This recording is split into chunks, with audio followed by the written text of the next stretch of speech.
अंधेरी हवेली का रहस्य। रात गहरी थी। आसमान में बिजली गरज रही थी और बारिश की तेज बूंदें पुरानी हवेली की खिड़कियों से टकरा रही थी।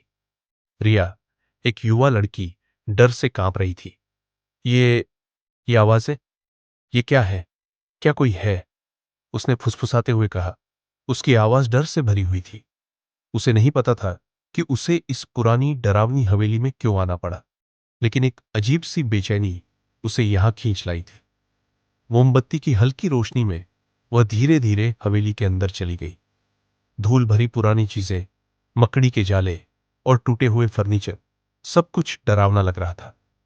मुझे यहां से चले जाना चाहिए, लेकिन लेकिन क्यों? उसने खुद से पूछा। उसकी आवाज गूंज रही थी।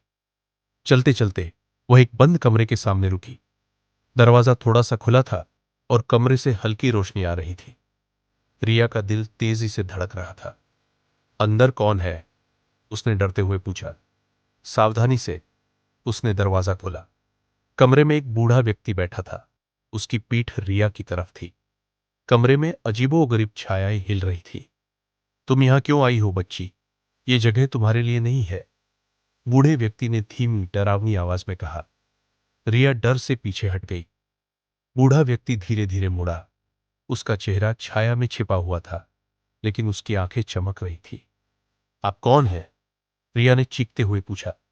बूढ़ा व्यक्ति धीरे धीरे अपनी उंगली रिया की ओर उठाता है। तुम तुम भी यहीं रह जाओगी? उसने धीमी डरावनी आवाज में कहा। अचानक कमरे की रोशनी बुझ गई। रिया की चीख गूंज उठी और अंधेरा छा गया। बाहर बिजली चमक रही थी और बारिश तेज हो गई थी। हवेली के अंदर सन्नाटा छा गया, लेकिन रिया की डरी हुई आंखें अंधेरे में चमक रही थी। क्या रिया बच पाएगी?